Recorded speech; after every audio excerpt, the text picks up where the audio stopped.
मैं निवेदन करूंगा कि आप हमारी जनता जनार्दन के लिए दो शब्द कहें।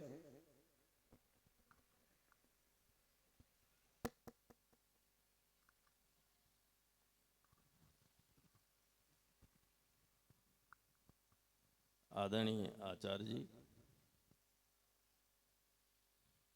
संत समाज से आए हुए सभी विद्वजन, बहनों और भाइयों,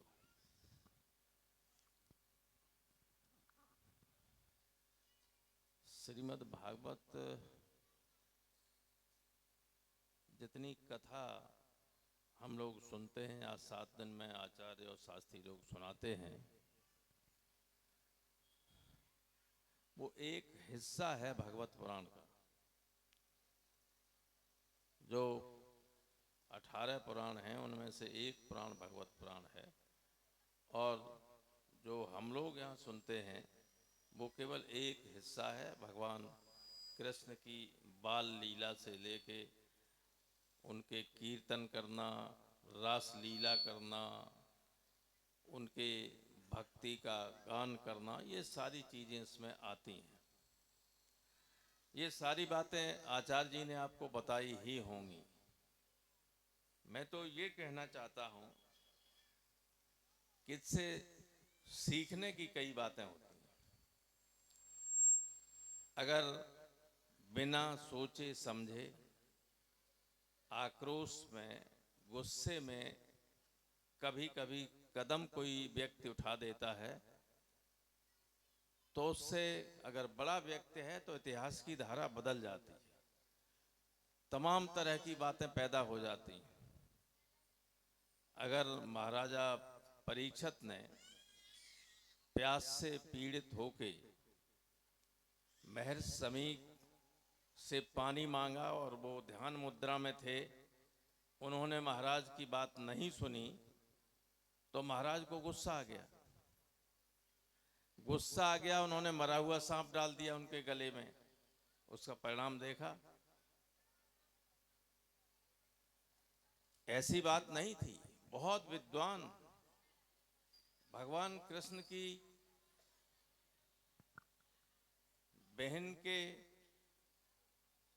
नाती पौत्र परीक्षित थे, बहुत यशस्वी राजा थे, लेकिन कलयुग जब बुद्धि पे बैठ गया तो उन्होंने उनकी बुद्धि को थोड़ी देर के लिए भ्रष्ट कर दिया, और नतीजा ये हुआ कि समीक ऋषि के बेटे श्रृंगी ने श्राप दे दिया। किसी ने कहा कि तुम्हारे पिताजी के कोई राजा जो है सांप डाल गया मरा हुआ गले में। सांप दे दिया कि 7 दिन के अंदर सांप राजा को काट लेगा, उससे डसने से मौत हो जाएगी।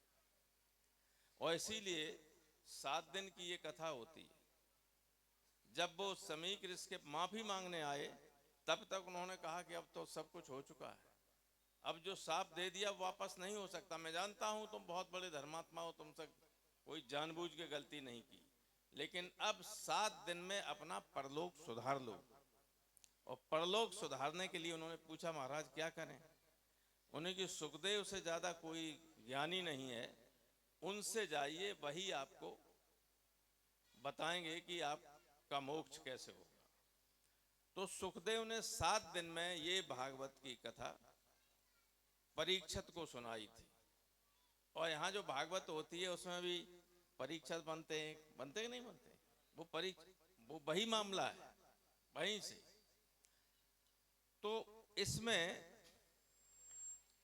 सतयुग में जब आदमी कोई मोक्ष के लिए या किसी बड़े काम के लिए प्रयास करता था तो बहुत गंभीर, बहुत घोर तपस्या करनी पड़ती थी।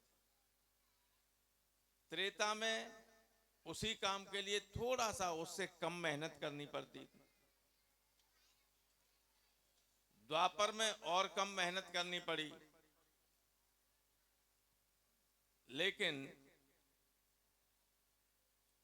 बड़े लोगों ने, ऋषियों मुनियों और अन्य लोगों ने सोचा कि कलयुग में लोगों के पास इतना मौका ही नहीं है, इतना मेहनत करने का, इतना गंभीरता से किसी चीज को सोचने समझने का नहीं है। इसलिए सबसे आसान ये है कि जो वृंदावन में जो ब्रज क्षेत्र में, ये हमारा ब्रज क्षेत्र है, इसमें जो कृष्ण की लीलाओं को सुनेगा, कीर्तन में हिस्सा लेगा, रास लीला में को देखेगा, और चाहे उन्होंने गोवर्धन को उठाया हो, चाहे तमाम राक्षसों का वध किया हो, चाहे कंस का वध किया हो, सारी चीजें जो, चाहे कालिया को नाथा हो, सारी चीजें जब सुनेंगे तो सिर्फ इस कथा को सुनने मात्र से ही कलयुग में व्यक्ति मोक्ष को प्राप्त कर सकेगा। इसलिए ये कोई मामूली आयोजन नहीं होता है। ये सही है, कई बार लोग मजाक करते हैं कि फिरोजाबाद जितनी भागवत कहीं होती नहीं, एक एक गांव में 20-20 बार होती। अभी हम उस दिन आए थे धाम पे, आज फिर यहाँ आए दूसरे धाम पे, हैं एक ही महाराज जी। लेकिन अच्छी बात है, ये बहुत अच्छी बात है। तमाम चीजों को जब गंभीरता से आप सोचेंगे, है ऐसा नहीं केवल यही है, इतिहास इस बात का साक्षी है कि कई बार छोटी छोटी गलतियों से बड़े बड़े झंझट पैदा हो जाते हैं। अगर पांडवों के राजसूय यज्ञ में बहुत सुंदर महल जो बना हुआ था, जहां जमीन थी वहां पानी दिखता था, पानी था वहां जमीन दिखती थी, तो दुर्योधन ने कहा कि जरा महल देख लें। दुर्योधन को जलन थी, करे इतना सुंदर सब कुछ कर लिया, राजसूय यज्ञ कर लिया।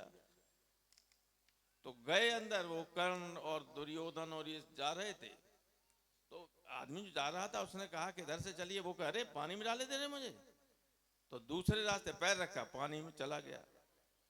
ऊपर द्रौपदी बैठी थी। आप देखिए, ये बहुत बड़ी गलती द्रौपदी की थी, जिसने महाभारत को जन्म दिया।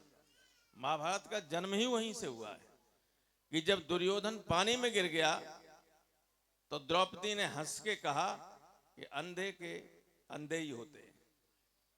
ये बहुत गलत बात थी, बहुत। इसको कोई कितना ही दुर्योधन को बुरा कहे, कोई द्रौपदी को कितना ही अच्छा कहे, लेकिन द्रौपदी का ये कथन महाभारत को जन्म देने का कारण था। यही गुस्सा था दुर्योधन को, जब उसने दुशासन से कहा कि द्रौपदी को भरी सभा में लाओ, इसकी साड़ी खींचकर मेरी जंगा पे बैठा लो। ये आक्रोश, ये गुस्सा सिर्फ इसलिए था। तो कई बार गलती हो जाती है और उसका खामियाजा सारे लोगों को भोगना पड़ता। बिना सोचे समझे राजा दशरथ ने शब्द भेदी बाण चला दिया।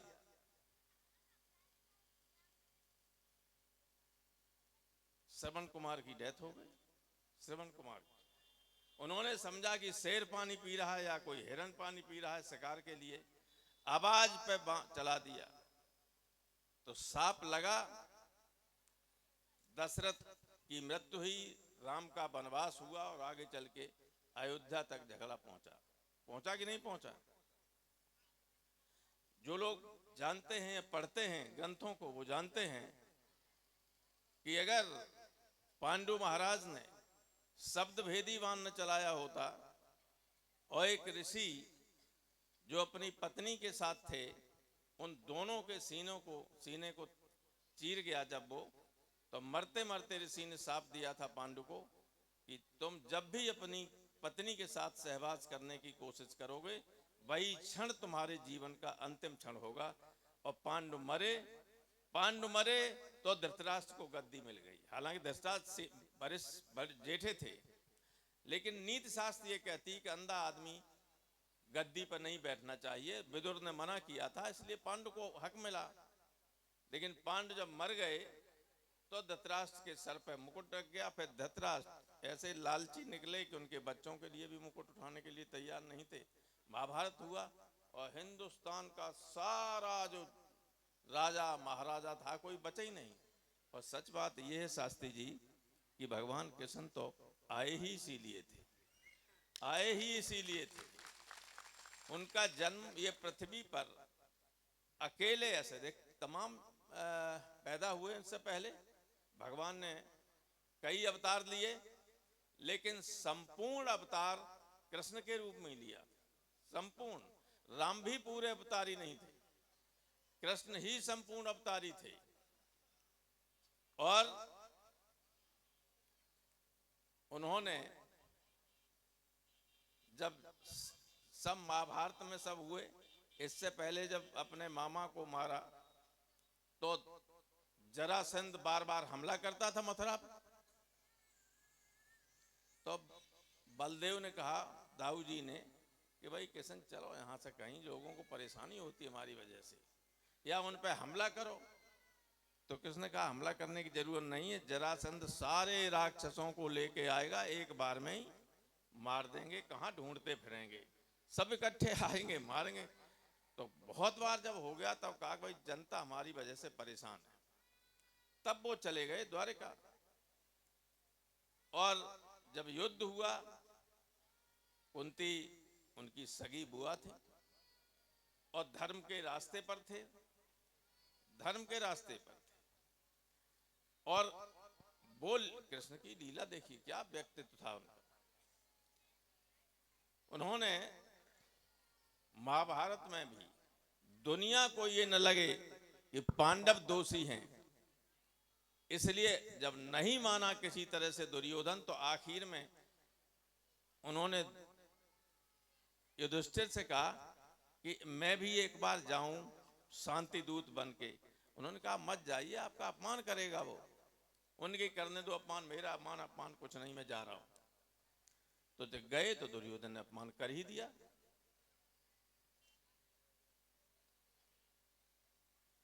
उन्होंने कहा कि 5 गांव दे दे, अगर नहीं दे सकते, अगर न्याय करना चाहो तो आधा राज्य दो, अगर वो भी नहीं देना चाहते हो तो 5 गांव दे दो।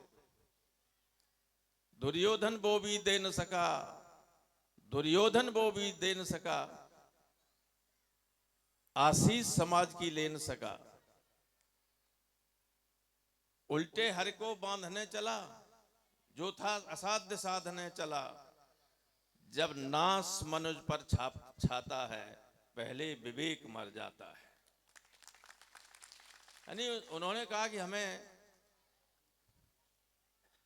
5 गांव दे दो, पांडव को मना लेंगे, पांडव उन्हीं में खुश रहेंगे, आपस में उसी से खा पी लेंगे। तो दुर्योधन ने कहा 5 गांव तो बहुत बड़ी बात है, मैं सुई की नोक के बराबर जमीन पांडवों को नहीं दे सकता।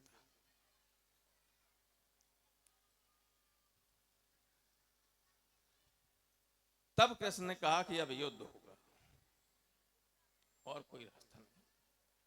और युद्ध हुआ।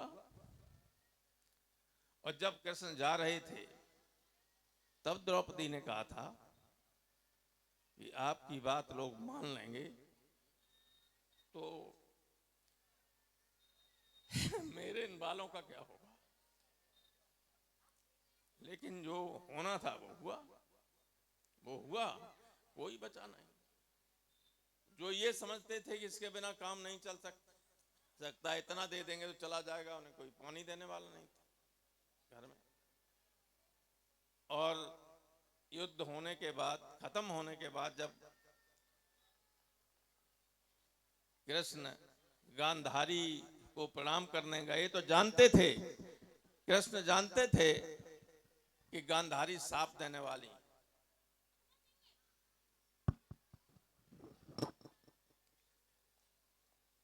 और अगर भगवान कृष्ण चाहते तो सांप को नामंजूर कर सकते थे, उन पे कोई सांप काम नहीं कर सकता था।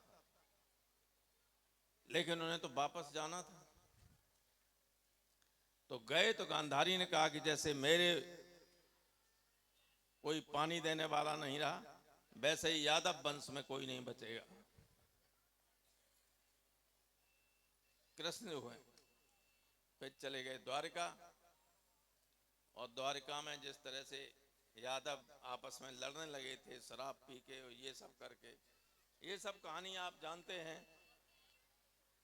कि युद्ध में जीतने के बाद समुद्र में नहा रहे थे, नहाते नहाते में लड़ाई शुरू हो गई।